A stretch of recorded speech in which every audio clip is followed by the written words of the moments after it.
வில்லனாக நடித்து திரையில் வெற்றி பெற்ற நடிகர்களில் இவரும் ஒருவர். நாடகங்கள் மூலம் திரைக்கு வந்ததால் நடிப்பில் ஜொலித்தார். மிரட்டி உருட்டினாலும் அந்தந்த கதாபாத்திரங்களுக்கு உயிரூட்டியவர். 1000 வசனம் வார்த்தங்களை குவியலாக்கி கனப்பொழுதில் ரசிகர்களை கவர்ந்தவர். தலைமுறை நடிகனாக தமிழ் சினிமாவில் பேரெடுத்த பெரிய நடிகர் டத்தோ ஸ்ரீ ராதாரவி அவர்களை உங்கள் முன் பேச அழைக்கிறோம்.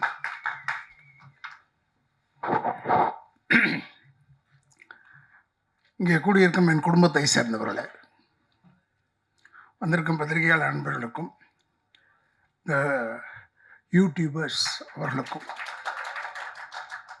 ஏன்னா நான் இன்றைக்கி வாழ்ந்துட்டு இருக்கேன்னா அது முக்கிய காரணம் அவங்க தான். ஏன்னா அவங்க தான் அக்கப்புறம் எழுதுவாங்க, எழுதினாலும் பரவாயில்ல, நல்லா இருப்பேன் நான். ஏன்னா அவங்க எழுதணும், என்னை பற்றி ஏதோ ஒன்று எழுதணும். புரியுது உங்களுக்கு? இப்போ காந்தியை பற்றி பேசும்போதெல்லாம் கோட்ஸை பற்றி பேசுகிறாங்கல்ல, அது மாதிரி தான். அது தவறு கிடையாது. இருந்தாலும் நல்ல நண்பர்கள். அண்டு சகோதரர் தான அவர் என்னுடைய சகோதரன். அவர் நாங்கள் எப்பவுமே சண்டை நிறைய சண்டை போட்டிருக்கோம், நிறைய வாட்டி சண்டை போட்டிருக்கோம், நிறைய தடவை அதை பற்றி கவலைப்படுறதில்லை, ஒற்றுமையாக போயிட்டே இருக்கோம். அதான் ஆச்சரியமாக இருக்குது. அவர் வீட்டு ஃபங்க்ஷனாக இருந்தாலும் சரி, என் வீட்டு ஃபங்க்ஷனாக இருந்தாலும் சரி, அவர் வந்து கலந்துக்கிட்டு நானும் வந்து கலந்துக்குவேன். அதே மாதிரி சகோதரர் செல்வமணியெல்லாம் ஏன் மறக்க முடியாதுன்னா, இன்றைக்கி ராதாரவி நிற்கிறான்னா அதுக்கெல்லாம் ஒரு காரணம் வந்து செல்வமணி அவர்களும் இருக்கிறார்கள். ஏன்னா அவருடைய படம் செம்பருத்தி போய் நடிக்கிறேன்னு போது தான் எனக்கு ஹார்ட் ப்ராப்ளம் வந்தது. அப்போ வீட்டில் படுத்துருந்தேன். அப்போ அந்த 3 மாதமும் அவர் வெயிட்டிங். எதுக்கு? செம்பருத்திக்கு நான் வந்து நடிக்கணும், அதுக்காக வெயிட் பண்ணி என்னை நடிக்க வச்சார். அது ஒரு பெரிய ஒரு ராசியாச்சு.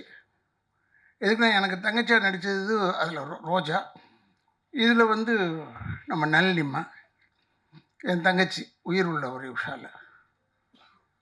அதனால் அவங்க எல்லாமே பெரிய பெரிய ஹிட்டாகி பெரிய ஆளுங்களாக இருக்கும்போது கூட இன்றைக்கு வரைக்கும் அதே மரியாதை, அதே இது அன்பு செலுத்திகிட்டு இருக்காங்க. அவர்களுக்கு என்னுடைய வணக்கங்களை கூறி, சகோதரர் அவரை பற்றி சொல்ல தரவில்லை. அவர் இயக்குனர் என்னை வந்து சென்னை காதல்னு ஒரு படத்தில் நடிக்க வச்சார். நான் அவ்வளோவா கேட்கல அவர்கிட்ட போய் வாய்ப்பு. ஏன்னா டைரக்டர்கிட்ட எப்போயே நான் வாய்ப்பு கேட்டுருவேன். ஏன்னா இல்லை, அடுத்த படத்தில் நான் பிரமாதமான ஒரு வேஷம் செய்யவே முடியாது. சும்மா சொல்லுவாங்க, அவங்க இருக்கிற பிஸியில் நம்ம மறந்துடுவாங்க. அதனால் அப்பப்போ நான் அட்டெண்டன்ஸ் போட்டுக்கிட்டே இருப்பேன். இவங்ககிட்ட டைரக்டர்கிட்டையும் ப்ரொடியூசர்கிட்டையும் என் அட்டெண்டன்ஸ் இருக்கும். டிஆர்கிட்ட கவலை இல்லை, ஏன்னா அவர் தான் ஆளினால் அழகுராஜா. அதனால் அவருக்கு எந்த ஏரியாவில் கேட்டாலும் அவருக்கு கவலை இல்லை. அவர் எப்பயுமே என்னை கூப்பிட்டு, உயிர் உள்ளவரை உஷா வரும்போது நான் சொல்லியிருக்கேன், பேட்டியில் சொல்லியிருக்கேன், என்னை கெடுத்தவர் டி ராஜேந்தர்னு. ஏன் என்னை கெடுத்தாருன்னா, 8 வருஷமாக எனக்கு படம் இல்லை. லா காலேஜ் படிச்சுக்கிட்டு இருந்தேன். கொஞ்சம் கொஞ்சம் ஒரு 2 படம் ஒரு படம் அப்படி நடிச்சுக்கிட்டு இருப்பேன். அப்போ டிஆர் சார் வந்து எனக்கு வந்து அமெரிக்காவில் எங்கள் அக்கா இருக்கிறதுனால என்னை கூப்பிட்டுட்டே, இவருக்கு எழுதி போடுறோம் ஓஹியோவில், ஒரு ஆளை கேட்டிருக்காரு டைரக்டராக வேணும்னு அப்படின்னு கூட எழுதி போட்டேன். ஓஹியோவில் அவர் இருக்கார், ட்ரெஸ்பாஸ் அவென்யூ. அவர் பேர் மிஸ்டர் ராவ், இந்தியன். உடனே நான் எம்.ஆர். ராதாகிருஷ்ணன் உடனே ஒத்துக்கிட்டார். ஆனால் அந்த பதிலை சொல்கிறதுக்கு மட்டும் 2 வருஷம் எடுத்துக்கிட்டார். அதுக்குள்ளேயும் பார்த்தா உயிர் உள்ளவரை உஷா உள்ளே வந்துச்சு. இவர் என்னை கூப்பிட்டு அறிமுகப்படுத்தினது பெரிய அளவில் போய் எல்லா படத்தையும் நான் தான் வில்லன், கெடுக்கிறதுக்கு ரைட்டான ஆள் யாரான்னா ராதா ரவின்ற அளவுகளை கொண்டாண்டார். அதனால் என்னை வந்து ஊருக்கு போகாமல் தடுத்ததும் டிஆர் அவர்கள் தான். இல்லைன்னா நம்ம ஒழுங்காக போயிருப்பேன், அமெரிக்கா போயிருப்பேன்னு வச்சுக்கோங்க. ஆனால் அமெரிக்கா போயிருந்தால் இப்போ உங்களெல்லாம் சந்திக்க முடியுமா, உங்கள் பேர் எடுக்க முடியுமா? இந்த ஊரில் நான் பேர் எடுத்துருக்க முடியாது. இந்த பேரில் எடுத்ததுக்கு காரணம் வந்து டிஆர் அவர்கள் தான். இப்போ கூட நான் அந்த பார்த்துக்கிட்டே இருக்கும்போது தானு சார் சொன்னார், பேசும்போது இது வந்துடும். அப்புறமா டைரக்டர் சொன்னார், எனக்கு பேசும்போது அழ வந்துடும்னு. நான் உண்மையிலேயே பார்க்கும்போது எனக்கு அழ வந்துருச்சு. எப்படிப்பட்ட படம், எப்பேற்பட்ட படம் பா! உயிர் உள்ளவரை உஷா. இவரை பார்க்கறதுக்கு நான் அப்போ சாந்தி விகார் பக்கத்தில் எங்கேயோ ஒரு ஃப்ளாட்டில் இருந்தார் சார், கங்கா அப்பார்ட்மெண்ட்ஸ், அங்கே இருந்தார். மேம் போனேன் வாயா அப்படி சொல்லிவிட்டு டோரை அவருக்கு எதுவும் கிடைக்கூடாது, டோர் கீரெலாம் உடனே தட்டுவார், டக் டக் டக் டக்குன்னு போட்டார். என்னென்னு பார்த்தா இவங்க கல்யாணம் பண்ணிக்க போகிறாங்க உஷா. அவங்க வந்து வெளிநாட்டுக்கு போயிருக்காங்க ஒரு ப்ரோக்ராமுக்கு. உடனே என்னை பாடி காமிச்சார். இந்த உயிர் உள்ள ஒரு ஷோவில் ஒரு பாட்டை பாடினார், வைகை கரை காற்றேனில்லைன்னு பாடினார். அப்படி யாரும் பார்த்தேன், என்னடா இந்த மனுஷன் நின்ன இடத்துல தட்டுறாரு, நின்ன இடத்துல பாடுறாரு, எப்படிடா இது இப்படி ஒரு மனுஷன்னா என்ன? அப்போ பார்த்தேன்.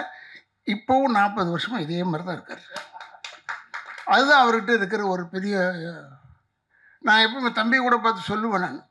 நான் ஒரு பிள்ளைய பார்த்து சொல்லுவேன். அவன் எனக்கு ஒரு மகன் மாதிரி அவர் நான் எப்பவுமே பார்த்து சொல்லுவேன், என்ன தான் சொல்லு, அந்த டிஆர் மாதிரி நீ வர முடியாது. அப்படிப்பட்ட ஒரு ஆளப்பா. ஆனால் எல்லாமே அவர் பிறந்த பிள்ளைங்க பூரா எல்லாமே கலை அம்சம் கொண்டது. ஏன்னா இந்த பிளட் உச்சி முடியிலேருந்து கால் வரைக்கும் கலை தான் அவருக்கு லைஃப். போய் இப்படி நிற்க முடியாது. என்னென்னா இப்போ கொஞ்சம் நேரங்கள்லாம் பார்க்க ஆரம்பிச்சிட்டாரு. அது வேறு, அதை பற்றி நமக்கு ஒன்றும் கவலை இல்லாது. என்னென்னா இவரை நம்பி நான் வீட்டுக்கு போயிட்டேன். நான் எப்பயும் அடிக்கடி வீட்டுக்கு போவேன். அப்போ சிவாஜி அப்பா வீடு பக்கத்தில் இருந்தார். அங்கே போனோம்னா மேலே நின்றுட்டே இருந்துட்டு, மேலே தானே இருக்கார், நான் டிஆர் எப்படி இருக்கீங்க அப்படி செஞ்சுட்டார். அப்படி செய்கிறாரு, பேசக்கூட மாட்டுறாரு, ஹலோ சொல்ல மாட்டுறாரு. அந்த கோவம் எனக்கு. உடனே என்னை கூப்பிட்டு ஒரு அம்மா வந்து உங்களை உள்ளே உட்கார சொன்னாங்க. நான் இப்போ ஆஃபீஸ் ரூம் அந்த பக்கம் ரைட் சைடு உள்ளே உட்காந்துருந்தேன். வந்தார். இல்லையா, இந்த டைமில் உனக்கு பேசக்கூடாது உன்னோட, அதுக்காக தான் நான் பேசலை. இதை முதல்ல தெரிஞ்சிருக்கலாம்ல எனக்கு. அவர்கிட்ட கோச்சிக்கவும் முடியாது. அவர் சொல்கிறது பூரா செய்கிறது பூரா எல்லாமே நல்லது. என்னென்னா அவருடைய இன்னொரு படத்தில் நடித்த நானும் நளினியும் ஜோடி. அப்போ அதில் நான் சென்ட்ரல் மினிஸ்டராக நடித்தேன். காதல் அழுது, அது ஹைதராபாத்தில் எடுக்கிறோம். என்ன ஒரு லாபம்னா டெய்லி ஒரு கோழி அவுட்டு ரெடியாக இருப்போம் நாங்கள். நான் இன்றைக்கி தான் கோழி ஃப்ரை பண்ணிட்டியா அப்படி சொல்லுவோம். எங்களுக்கு தெரியும் எப்படி ஒரு டெய்லி ஒரு கோழி உண்டு. அது ஒரு எல்லாருக்கும் கொடுக்கறதில்ல அவ்வளோ அன்பானவர். இப்போ கூட சொன்னார், அவருக்கு எழுதி வச்ச வசனம்னு தான சார் சொன்னாங்க. நான் பார்த்ததில்லை, இப்படி ஒரு மனுஷனை நான் பார்த்ததே இல்லை. ஏன்னா டைலாக்ன்றது ஒரு புக்கு கிடையாது. கையில் ஒரு பேப்பர் மட்டும்தான் இருக்கும், இந்த screen play of the picture. Scene order படி இவர் பாட்டுக்கு சொல்லிக்கிட்டே இருப்பார் டைலாகை. நம்ம பாட்டுக்கு சொல்லிக்கிட்டே இருக்கணும். திடீர்னு ஏவிஎம்மில் எடுத்துகிட்டு இருக்கும்போது, இந்த படம் நான் காதல் ஏவியத்தில் எடுத்துக்கிட்டே இருந்தேன். இல்லை, ஏன்னா நீங்கள் எடுத்தது ஏவிஎம்மில் இது தான். இந்த ஒரு சீன் எடுத்தீங்க, சுற்றி நடந்து வந்தேன். நடந்து வர இவர் பாட்டுக்கு டைலாக் சேர்க்குறாரு ஒரு பாட்டுக்கு. நானும் விடாமல் அப்படியே நடந்து பேசிக்கிட்டே இருந்தேன். அப்போ திடீர்னு ஒருத்தன் எட்டி பார்த்துட்டான் அங்கேருந்து. யார் அதை எட்டி பார்த்ததுன்னு நாங்கள் பேசிக்கிட்டு இருந்தது தான். இவர் உடனே யாரா அவன் எங்கடா அப்படி வந்தார். உடனே இப்படி பார்த்துட்டு சரி அவன் இந்த வீட்டு வேலைக்காரன், கதையை வச்சுக்க, எவனாலையும் செய்ய முடியாது, அவன் நல்ல நேரம் பாரு, இந்த வீட்டு வேலைக்காரன் ஆகிட்டான். அவன் ஓடியே போயிட்டான், அடுத்த தெருவுக்கு ஓடி போயிட்டான். இவர் கத்துல அது மாதிரி ஒரு ஒரு ஒரு அழகான ஒரு விஷயங்கள் அவர்கிட்ட நிறைய இருக்குது. அவர் எப்பவுமே இன்வால்வ் ஆகிடுவார். அவர் எதில் போட்டாலும் அவர் இன்வால்வ் ஆகிடுவார். இப்போ கூட சொன்னார், உயிர் உள்ள ஒரு விஷயம் எடுக்க போகிறோம், திருப்பி ரீரிலீஸ் பண்ண போகிறோம், வந்துருன்னு சொன்னார். நான் வந்துட்டேன். ஏன்னா உயிர் உள்ள வரை உஷாவில் நடிக்கும் போது என்ன பயமோ அதே பயம் இப்போவும் இருக்குது அவர்கிட்ட. ஏன்னா எனக்கு வந்து அவர் பசக்குன்னு திட்டி விடுவார். அவர் யாரையும் பார்க்கல மாட்டார். அதெல்லாம் எவ்வளோ பெரிய ஆளாக இருந்தாலும் சரி, டக்குன்னு தப்பாக இருந்ததுன்னு நான் உடனே திட்டிட்டு. ஏன்னா இவர் வந்து அவங்க அம்மா மேலே எனக்கு இவர் மேலே ரொம்ப பிரிய வந்தது காரணம், தஞ்சாவூரில் இந்த உயிர் உள்ள ஒரு ஷோ நடத்திக்கிட்டு இருந்தோம். அப்போ அவங்க அம்மா வந்தாங்க, டிஆருடைய அம்மா. எவ்வளோ மரியாதை கொடுத்தாரு என் அம்மா. நான்லாம் தாய்னாலே நான் வீக்னஸ்ஸு எனக்கு. அப்புறம் இவர் பயங்கரமாக அவங்க அம்மாவுக்கு மரியாதை கொடுத்து கூப்பிட்றது. என்ன எவ்வளோ பெரிய டிஆர் அவனை அவங்க அம்மாவுக்கு இவ்வளோ பெரிய ஒரு மரியாதை கொடுக்குறாரு என்ன. எனக்கு ரொம்ப அதுலேருந்து அவர் கூப்பிட்றாருன்னா உடனே நேராக போயிடுவேன். அதுக்கப்புறம் தான் மற்றது எல்லாமே. அந்தளவுக்கு ஒரு நல்ல மனிதன். அவர் டைலாக் எழுத மாட்டார், ஆனால் பேசிக்கிட்டே இருப்பார். இந்த சீனில் வந்தது அந்த சீனில் வராதுன்றது வேறு, இந்த படத்தில் வந்தது அந்த படத்தில் வராது. அந்த டேலண்ட் வந்து வேறு யாருக்குமே கிடையாது. நான் பார்த்த வரைக்கும், நான் பார்த்த நடிகர்கள் வரைக்கும் இல்லை. ஏறத்தாழ ஒரு 42 வருஷம் முடிச்சா இந்த படம் வந்து 40 கிழிஞ்சது போ 53 போயிட்டு அடிச்சிருக்கோம் இப்படி. ஆனால் அப்பா 40 இயர்ஸ் 42 இயர்ஸுக்கு அப்புறமா இன்னும் அதே மாதிரி இருக்கிற மனுஷன் டச் அவுட் அப்படியே இருக்கணும். டிஆர் நல்லா இருக்கணும். எங்களெல்லாம் வளர்த்து விட்டு அழகு பார்த்துட்டார். எல்லாரையும் வளர்த்து விட்டு அழகு பார்த்தாரு. உயிர் உள்ள ஒரு உஷா முடிகிறதுக்குள்ளே சௌகர் நம்ம வீட்டில் ஷூட்டிங்கு. அங்கே முடிகிறதுக்குள்ளே இந்த பஞ்சாயத்து பண்ணி என்னால் முடித்த டயர்டாயிட்டேன். தனியாக சிரிக்கிறா பாருங்க நளினி. டெய்லி பஞ்சாயத்து. இவர் அப்போ இன்னும் இளமை வேறு இருக்க. 40 வருஷத்துக்கு 42 வருஷம் பின்னாடினா எவ்வளோ பெரிய இளமை. செய்வார். இன்னும் இது வந்து நான் முடியாது, ஏன்னா இதுவும் கோகாரி. அப்படி நம்ம கெஞ்சி இல்லைம்மா இல்லைம்மா அது வந்து அது அப்படி தான் இப்படி தான் சொல்லிகிட்டே இருப்பேன். அப்படியே கெஞ்சி டெய்லி பஞ்சாயத்து. அப்படி இருந்து படம் முடித்து படம் ரிலீஸ் ஆகி ஓடுது. அசந்துட்டோம். என்னை அதே கல்பனா ஹவுஸில் என்னை இவர் சார் வந்து அந்த பைக்கில் சுற்றி வருவேன். அப்போ இவர் செயின் ஜெயபாலா நடிக்கிறார். அந்த வீட்டில் அவர் அவுட் சின்ன கேட் இருக்குது, அதில் தான் இவர் இருப்பார். கதவு திறப்பார். உசிலமணின்னு வந்தார். அப்போ அவர் வந்து யார் யாரு அப்படி கதவை தட்டினார். இவரு டடாக்கு திறந்தார் பாருங்க. ஜகான்னு சொன்னார். ஒன்றாயா இந்த ஆள் உண்மையிலே சொல்கிறேன். இவர் உசிலமணி ஓடுறாரு. ஏங்கன்னா இல்லை அவர் ஜகான்னு சொன்னார். அவர் ஜகான் சொன்னது என்னென்னா அவருடைய ஒரு எக்ஸ்பிரஷன் ஆஃப் ஸ்பீச். அது ஜகான் சொல்கிறது. நீ எதுக்கு இல்லை ஜகான்னா ஹிந்தியில் ஓடுன்னு அர்த்தம். அதான் பின்னாடி போயிட்டு இருந்தேன்னு சொன்னார். நாங்களாம் சிரிக்கிற அது இல்லைங்க.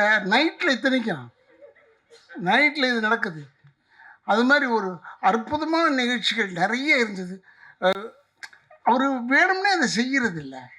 அவர் அப்படி தான். அது உள்ளே இன்வால்வ் ஆகிட்டார்னா அவர் சுற்றி இருக்கிறது என்னன்னே தெரியாது. அந்தளவுக்கு ஒரு அற்புதமான மனிதன், நல்ல மனிதன், நல்ல இதயம் கொண்டவர். அவர் இப்போ எங்களை வந்து என்னை வந்து சொல்லியிருக்காரு. அடுத்த படத்தில் ஏதோ நடிகன்னு ஒரு படத்தில் சொல்லியிருக்காரு. நான் நடிக்கிறேங்கன்னு சொல்லிட்டேனே ஒழிய இன்னைக்கு வரைக்கும் திக்குன்னு இருக்க உள்ள இவரோடு போய் நடிக்கணும்னா என்ன கண்டிஷனில் போகணும், என்ன மாதிரி போகணும். ஏன்னா இப்போ நமக்கு ஏஜ் ஆகிடுச்சு. எனக்கு 72 ஆகிடுச்சே. இப்போ போயிட்டு இந்த மாதிரி இளமையாக சரி எப்படியோ ஒன்று. நான் மொல்லம்மா நல்லிகிட்டம்மா கேட்டேன். நல்லிம்மா நீ இருக்கிற அந்த படத்தில்? அண்ணா நான் இருக்கிறேண்ணே. அண்ணோட அப்பாடா 2 பேர் ஆச்சு கணக்கில். அப்போ இதை எடுத்துகிட்டு வாங்கிறதுக்கு 2 பேர் இருக்கும். போதும்ப்பா, அது போதும் என்று சொல்லி இப்படி ஒரு மனிதனை நப்பா. எத்தனை டைரக்டர்ஸ், எல்லா டைரக்டர்ஸ் செல்வமணியோடலாம் மாஞ்சி ஒர்க் பண்ணியிருக்கேன். நிறைய படம் பண்ணியிருக்கேன். இருந்தால் கூட அந்த செல்வமணிலாம் அந்த சாஃப்ட் ஏதாவது பேசுவார். இவர் அப்படி இல்லை. இவர் ஸ்டார்ட் கேமரான்றதுக்கு முன்னாடியே ஆரம்பிச்சிருவார். நம்ம எங்கே போய் ஸ்டார்ட் பண்ணுறது எங்கே எண்டு பண்ணுறதுனே தெரியாது நமக்கு. அந்தளவுக்கு கொண்டாந்து விட்டுருவார். என் வண்டியை தான் நிற்க வச்சாங்க அந்த ஷாட்டில். உங்களுக்கு ஞாபகம் இருக்குன்னு நினைக்கிறேன். பைக் மேலே பறந்து இப்படி வருவார். அந்த ஷாட் போடல இப்போ ட்ரெய்லரில், படத்தில் இருக்குது. நாங்கள் நிற்போம். என் ஃப்ரெண்டு வீட்டில் தான் எடுத்தோம், சீதாராம் வீட்டில். இப்படி பைக் எடுத்துகிட்டு பறந்து டூப்பு தான் வந்து என் வண்டி இடிச்சிட்டான் பின்னாடி வீல்ல. இடித்து அந்த ஃப்ரேம் ஆஃப் த அம்பாசிடர் கொஞ்சம் மாறி போச்சு. உடனே நான் இவர்கிட்ட போய் சொன்னேன், டிஆர் இப்படி பாருங்க இப்படி பண்ணிட்டேன்னு. அப்படியா, நான் பார்த்துக்கிறேன் போனால் அதை கரெக்ட் பண்ணி திருப்பி அந்த பாடியை கொண்டாந்து அதை ஸ்டடி பண்ணுறதுக்கு பல லட்சம் ரூபாய் செலவு. அப்போ அவ்வளோதையும் செஞ்சு கொடுத்தாரு. அப்படி ஒரு நல்ல மனிதன், நல்ல இதயம் கொண்டவர் அவர். இவர் செய்வாரோ மாட்டாரோன்னு பயந்து போய் கேட்டது ஒன்று உண்மை. இப்போ சொல்லிடுறேன். உனக்கு ஒரு வேலை இல்லையாப்பா அப்படி சொல்லிட்டாருன்னா என்ன செய்கிறது? இவர்கிட்ட பேசவும் முடியாது. நம்ம இப்போ உஷாவில் நினச்சிக்கிட்டு இருக்கேன். அது மாதிரி ஒரு நல்ல ஒரு மனிதன், நல்ல இதயம் கொண்டவர். இப்போ நான் படம் பார்க்கும்போது அப்படியே நல்லிம்மாவை பார்த்துட்டு இருந்தேன். என்ன அழகு! அதே அழகு இப்போவும் இருக்குது, வேறு விதமாக இருக்குது. அப்போ பார்க்குறதுக்கு அவ்வளோ அழகு.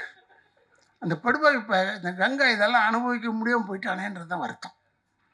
ரொம்ப ஒரு கங்காலாம் நான் வந்து சாமி ஞானச்சேரி சாமிகளை போய் பார்க்கறதுக்கு போகும்போது கங்காலாம் க்யூவில் சரி பண்ணிக்கிட்டு இருப்பான். அந்த அவருடைய ஆசீர்வாதம் தான் இவர் படத்தில் நடித்தார், அவர் ஹீரோவாக. ஆனால் கங்கா அப்புறமா வந்து அவன் இல்லையேன்னு போது, இன்றைக்கி நான் வரும்போது இதான் மனசில் வச்சுருந்தேன். கங்கா இல்லைன்னு போது வருத்தமாக இருக்குது. அவன் இருந்ததை இன்னும் சந்தோஷப்பட்டிருப்பாங்க என்று சொல்லி பல பேரை திருப்திப்படுத்தக்கூடிய அளவிலே இருக்கக்கூடிய நம்மளுடைய சகோதரர் டிஆர் அவர்கள், அவருடைய ஆசீர்வாதம், அவருடைய நல்ல எண்ணம் தான் அவர் பிள்ளையெல்லாம் பெருசாக தூக்கிட்டு வருது. மேலே கொண்டாந்து வச்சுருக்கப்பேன்.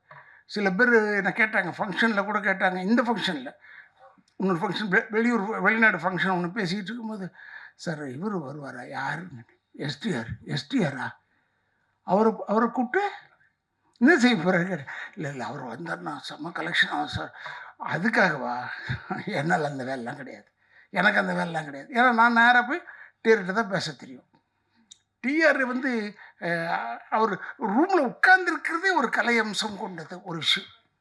நான் பெருமைக்காக சொல்ல, கலை அம்சம் எல்லா ஏரியாலையும் கலை அம்சத்தோடு தான் இருப்பார் அவர். அவர் வெற்றித்தனமாக பேசி நான் பார்த்ததில்லை, கேட்டதில்லை. வெற்றித்தனமாக நான் வெற்றித்தனமாக நிறைய பேசுவேன்.